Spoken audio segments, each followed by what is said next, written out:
Hello, and thank you so much for tuning into Woodstock Community Television.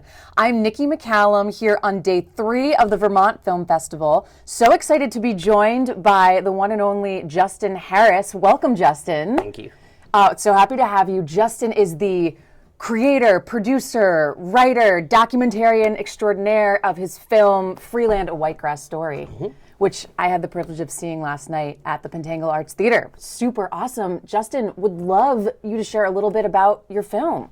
So I'm a West Virginia local, and Whitegrass Ski Resort is a Nordic ski area that exists in West Virginia between 2 downhill ski resorts, and everybody always says the same thing. I didn't know there was skiing in West Virginia, and there is, and this it explains what whitegrass is and also its connection to the Blackwater River, because I am a whitewater kayaker and all of my films have a premise of whitewater kayaking, and the two are related because when the snow melts off of whitegrass, it melts into the Blackwater and then we go kayaking. Wild, wild. I loved this film so much. I'm curious, what was your mission with the film? There were so many elements to it. So Whitegrass is a grassroots resort. It was a 1950s ski resort, downhill resort, and then it closed down for like 15 years. And then Chip Chase, one of the stars of the film, in the, late 70s, just stumbled upon this old building and said this would be a great place for a cross-country ski resort. And so they managed to start it and get it going, but it was very, very small and grassroots in the 80s. And during that time, because they were teleskiing on a downhill mountain, and because it's West Virginia where you can get shallow snow, not like you guys get up here, they literally developed their own style. And when they did, it just kind of exploded. And as it exploded, still to this day, it's just a handshake between the farmer that owned the land and Chip. And that has made the future of whitegrass as delicate as the land that it exists on. So we are here to promote the question, what is the future of whitegrass? My job is not to answer that question, it's just to get that question out there. I love that. I love that. And how did you get the idea for this film? We were chatting earlier. You have an interesting story, how you kind of fell into filmmaking. Would love to hear a little bit about that. Right. Well, it was an accident, actually. It always is. So I was a YouTuber for whitewater kayaking, and whitewater kayaking is big on YouTube because it allows up-and-coming kayakers to be able to see the rivers that they're going to run, and we happen to live in one of the whitewater meccas of this country.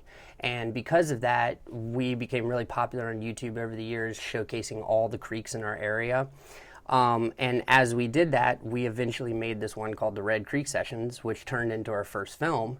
And we made it, put it on YouTube, and everybody was like, that's really good. You should put it in film festivals. That was 2 years ago. I had no idea what a film festival even was.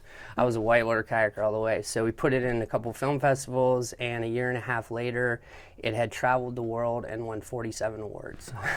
47. Yeah. So then we were like, okay, well, we should do another one, and we should find the right mission to do it with. And whitegrass is my favorite place on earth. And given the fact that we don't know what the future of whitegrass is, we found it important to ask that question in the hopes that it can just draw awareness to what's going to happen in the future. I love that. I love that. Let's take a look at the trailer. Yeah. The West Virginia style, kind of originated with leather boots and skis that were pretty straight, pretty skinny. And in order to turn these skis, you kind of had to jump in the air or hop in the air a little bit. Whitegrass as a Nordic area is really, really unique in that, it's built where there was a downhill ski area, the old Weiss Knob. And so the trails at Whitegrass can be quite easy in some places, but then super challenging in others. A lot of people have seen, the Whitegrass skiers in other places like the Telefest. And you start traveling around to other spots and doing hut trips. People would, it's like, you're from West Virginia, what kind of skiing you got there? And we got hills. In these black Mason hills, we don't need no dollar bills. We afford whatever we can find. That was so great. That was so great. And Justin, what's next for you? So we're finishing up our third film right now, and it's actually a follow-up to Freeland, a Whitegrass story. It's called Freeland, a Blackwater story. Okay. And we basically, the idea was to just flip the film. There's some whitewater kayaking in our Whitegrass film, so now we're going to tell the entire history of the Blackwater River, and we throw a little bit of whitegrass in there too. So it's like a yin and a yang between the two. I love that. So, I love that. Well, I can't wait to look for it. Yeah, it should be out this fall, and hopefully we're back here with you guys next year. I can't wait. I can't wait. Vermont Film Festival 2025. Here we come. Sounds good to me. Awesome. Justin, thank you so much for joining us today. Yeah, and thank you. good luck with everything. Again, I just loved your film. Thank you so much. I appreciate it. You're welcome.